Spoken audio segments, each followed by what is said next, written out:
আসসালামু আলাইকুম। আশা করছি সবাই ভালো আছেন। আলহামদুলিল্লাহ আমরা বেশ ভালো আছি। নতুন আরও একটি ভিডিও নিয়ে আসলাম। আশা করছি শেষ পর্যন্ত দেখবেন, ভালো লাগবে। আর যদি ভালো লাগে লাইক কমেন্ট শেয়ার করে দিবেন, সেই সাথে সাবস্ক্রাইব করে আমার পাশে থাকবেন। যাই হোক, সকালবেলা ঘুম থেকে উঠেই কিন্তু আশিবাসি কিছুটা কাজকর্ম সেরে নিয়েছি। তারপরে চলে এসেছি নাস্তা তৈরি করতে। এখানে আজকে হলো ডাল চাল দিয়ে খিচুড়ি রান্না করব। পাশাপাশি আমি কিন্তু খিচুড়ির ভিতরে বেশ কিছু আলু দিয়েছি, কারণ ছেলেরা আলু খেতে ভীষণ পছন্দ করে এবং সবজি খিচুড়ি রান্না করলে আরও বেশি পছন্দ করে। তো সবজি বলতে আসলে বাসায় শিম ছিল, বেগুন ছিল, তো আর আলু ছিল। তো শিম বেগুন এগুলো আসলে খিচুড়ির ভিতরে দিলাম না। শিম তো খিচুড়িতে দিলেও ছেলেরাও তো ওইভাবে পছন্দ করে না, আর বেগুন আমি ভাজা করব, সে কারণে বেগুনটা আর খিচুড়ির ভিতরে দিলাম না। যাই হোক, এখানে কিন্তু খিচুড়ি রান্না হয়ে গেল আমার। তারপরে আমি চলে আসলাম হলো ডিম আর বেগুন ভেজে নিতে। তো বেগুনটা আমি কিন্তু অফ ক্যামেরাতে ভেজে নিয়েছি। আজকের বেগুন হলো একটু বেসন আর চালের গুঁড়া দিয়ে গুলিয়ে তারপরে বেগুনির মতো করে ভেজে নিয়েছি। আর এখানে হলো ডিম ভাজা হয়ে গেছে অলরেডি। একটা ডিম এখানে ভাজলাম আপনাদের সামনে, আর বাকি ডিমগুলো আমি কিন্তু অফ ক্যামেরাতে ভেজে নিয়েছি। তো ডিমটা ভাজার সময় দেখেন একেবারে খুলে গেল কেমন যেন। যাই হোক, ছিঁড়ে ছিঁড়ে তো খাবে, অসুবিধা নেই।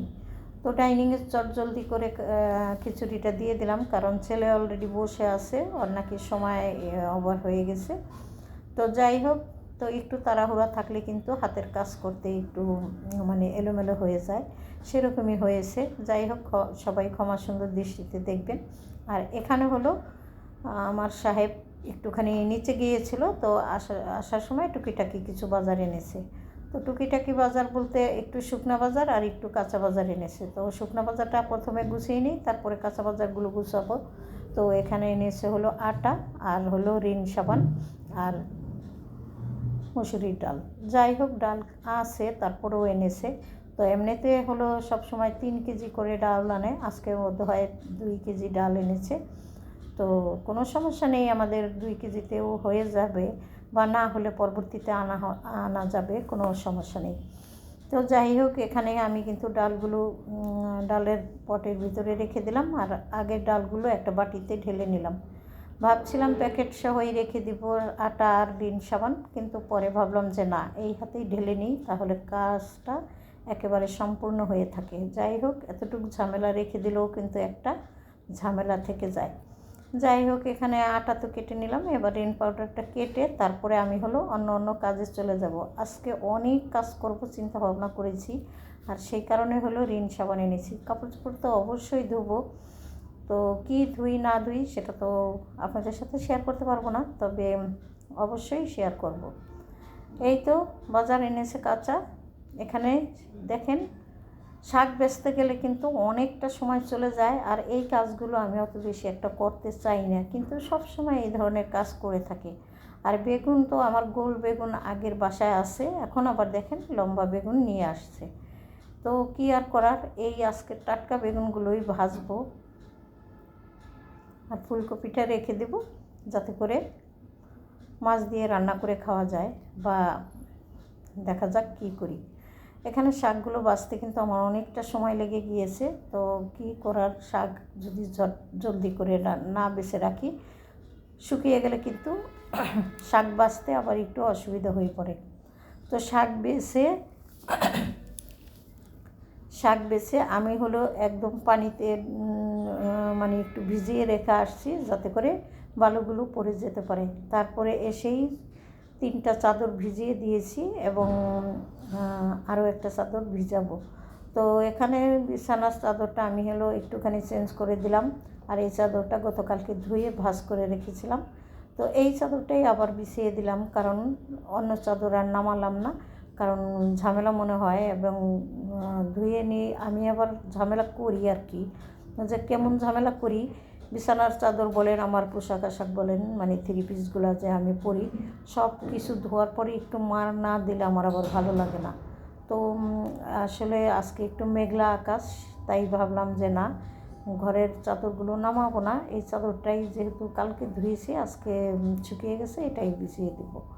যাই হোক, এখানে আমি কিন্তু 3টা চাদর ধুয়ে নিয়েছি এবং তারপরে কিন্তু বারান্দাতে শুকাতে দিয়ে দিয়েছি। আর এই যে চেক চাদর যে দেখছেন, এই চাদরটা আমার খাট থেকে যে পরে উঠিয়েছি, ওই চাদরটাও কিন্তু আমি পরে ধুয়ে দিয়েছি। আর বাকি 2টা চাদর আর কি শুকিয়ে গিয়েছে, সেগুলো আমি খাটের উপরে নিয়ে রেখে দিয়েছি। তো আজকে হলো 3-4টা চাদর আর কি ধুয়েছি।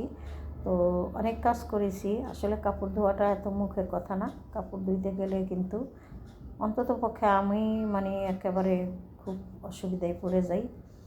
যাই হোক, কাপড় ধুয়েছি, ঘর বাড়ি গুছিয়েছি, নিজের যত কাজকর্ম ছিল ঘরের করার মতো, ফার্নিচার মোছা ধোয়া সব কিছু করেই তারপরে গোসল করে তারপরে চলে আসলাম হলো রান্নাবান্না করার জন্য। তো রান্নাবান্না কী করব সেটা তো আপনারা জানেন। শাক বেছে রেখেছি, আর সাহেব যেহেতু একেবারে মানে তরতাজা শাক এনেছে, আজকে তাকে রান্না করে দিতেই হবে। তো রান্না করে দিলাম শাকটা। আর সেই সাথে ওই যে গতকালকে যে পুঁটি মাছ এনেছিল, সেগুলো আসলে জলপাই দিয়ে আমি একটা ঝোল করতে চেয়েছিলাম, তবে জলপাই আসলে আনতে ভুলে গেছে।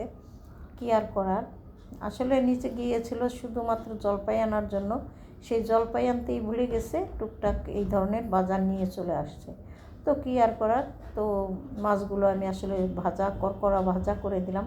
আর শীতের সিজনে কিন্তু পুঁটি মাছ করকরা ভাজা খেতে, সেই সাথে একটু ভর্তা হলে কিন্তু খুবই ভালো লাগে। তো আমাদের কাছে তো ভালোই লাগে, পাশাপাশি বেগুন ভাজা থাকবে আরও বেশি, খুব মজাদার খাবার। যাই হোক, কার কাছে কেমন লাগে জানি না। এই যে দেখতেই পাচ্ছেন, সকালের ডিম ভাজা রয়ে গেছে, আর বেগুন কিন্তু এখন আমি ভেজে নিয়েছি। করকরা পুঁটি মাছ ভাজা, শাক, আর অফ ক্যামেরাতে ডাল রান্না করে নিয়েছিলাম। পাশাপাশি কিন্তু আমি একটু ভর্তাও করেছিলাম, মানে মরিচ বাটা। তো মরিচ বাটা দিয়ে পুঁটি মাছ ভাজা খেতে তো ভীষণ ভালো লাগে। যাই হোক, পাশে কিন্তু ছেলে একজন খাবার খেতে আছে, সে কারণে আমি একটু বেকাতারা করেই আপনাদের সাথে শেয়ার করলাম। কারণ ছেলেরা অনেক সময় ছোটো ছেলেকে একটু আধটু দেখা গেলে কোনো সমস্যা নেই, কিন্তু বড় ছেলেকে তো একেবারেই দেখানো যাবে না, এটা মানে বলে দিয়েছে। যাই হোক, কী আর করার, খাওয়া দাওয়া শেষ করেছি, তারপরে বেশ কিছুক্ষণ রেস্ট নিয়েছি এবং পাশাপাশি টিভি দেখেছি, নামাজ পড়েছি, আল্লাহ বিল্লাহ করেছি, সবই মোটামুটি আসর মাগরিব হয়ে গেছে। তো এখন চলে আসলাম হলো প্লেট বাটিগুলো ধুয়ে নিতে। তো এই ধোয়াধাইয়ের কাজ তো আমি সবসময় আপনাদের সাথে শেয়ার করে থাকি, সেরকমই এই যে দেখতেই পাচ্ছেন। আর রান্নাঘরে এমন একটা মানে প্লেস, যে একটু সুন্দর করে যে ক্যামেরাটা ফিট করব, তারপরে আপনাদের সাথে একটা ভিডিও সুন্দর করে করব, সেরকম করে উঠতে পারছি না। দেখা যাক, চেষ্টা আছে, যদি সেরকমভাবে করতে পারি তো আপনাদের সাথে ভালোভাবে ভিডিও করার ইচ্ছা আছে। যাই হোক, ভুল ত্রুটি সবাই ক্ষমা সুন্দর দৃষ্টিতেই দেখবেন, এটা আশা করছি। প্লেট বাটিগুলো ধুয়ে নিলাম। আর দুপুরে যে রান্নাবান্না করেছিলাম, সেই মানে কড়াই, পাতিল, সমস্ত সব কিছু কিন্তু আমি আগেই ধুয়ে উপর করে রেখেছি পাশে। তো দেখতেই পারবেন কতগুলো প্লেট বাটি ধুইলাম, দিনের ভিতরে না হলেও এইরকম 3-4 বার ধুতে হয়। এই যে দেখতেই পাচ্ছেন, নন স্টিকের কড়াইগুলো সবই কিন্তু সুন্দরভাবে ধুয়ে রেখে দিয়েছি আগে। এখন শুধু দুপুরে খাওয়া দাওয়ার প্লেট বাটিগুলো ধুয়ে নিলাম। তো আপনাদের কাছ থেকে বিদায় নিয়ে নেব আমি। সবাই ভালো থাকেন, সুস্থ থাকেন। আল্লাহ হাফেজ, আসসালামু আলাইকুম।